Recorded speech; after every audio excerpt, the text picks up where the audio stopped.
All right, proceeding with a few more questions right here. Um, Different colors of the materials, right? So starting with the lemon, we got some purple results. I know, I'm sorry, that was on the soapy liquid. For the lemon, it was a vibrant pink. Number three is for the drinking water. It's a pale purple.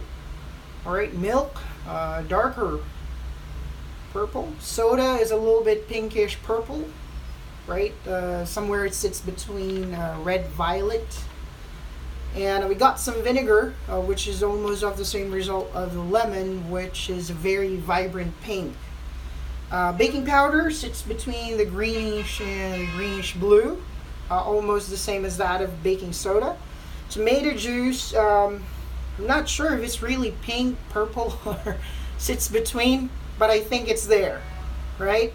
As compared to the vitamin C, which is pinkish, more pinkish is that, but slightly um, lighter pink as compared to the lemon and the vinegar.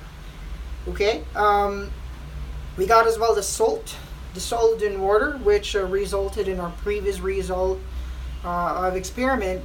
Turns out to be a little bit pale blue, pale purple, with as compared to the brown sugar, which is a darker color of purple, a higher hue of purple.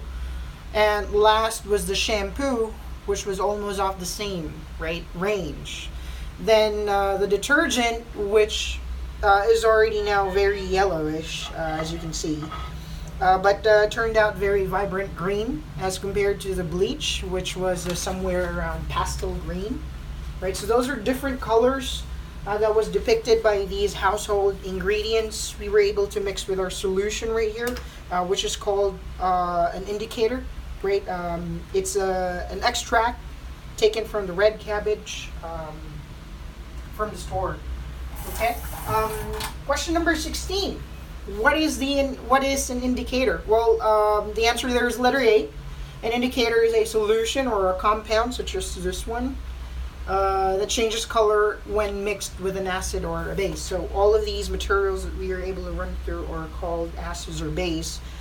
We just didn't know, right? That they exist there. They're materials in our houses that they're basic and they're acidic, right? We didn't really realize or thought about it.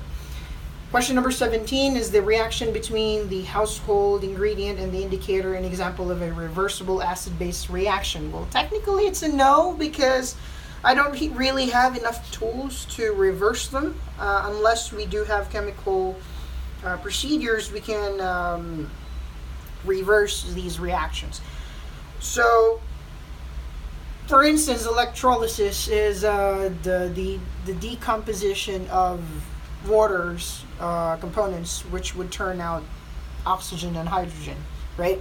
So you cannot really do that same process as these because this is not water, right? You're mixing this with another solution. So that alone is very difficult. When a solution gets mixed with another solution, that heterogeneous or homogeneous reaction will then trigger a byproduct which can no longer be reversible, right, during the process.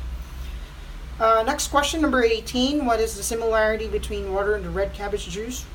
They're both liquid, right? But they can both act as an indicator, right? For some components only, they don't react because the components of the water is very, very simple, right? In its simplest fashion, it can react or cannot react to certain chemicals. So that's why it's a universal solvent. What is the acid found in the ingredient? Citric acid, letter C, I guess. What is the base?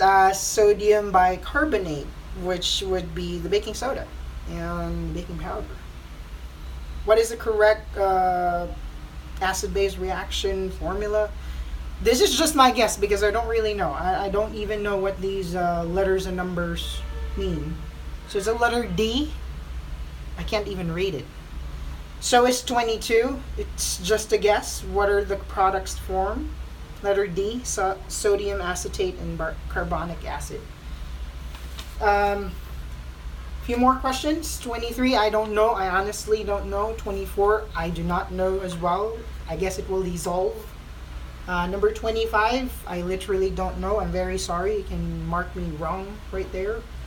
Number 26, if instead vinegar, lemon juice was used, what will you observe in terms of the reaction? I think this is with regard to another, reaction, right?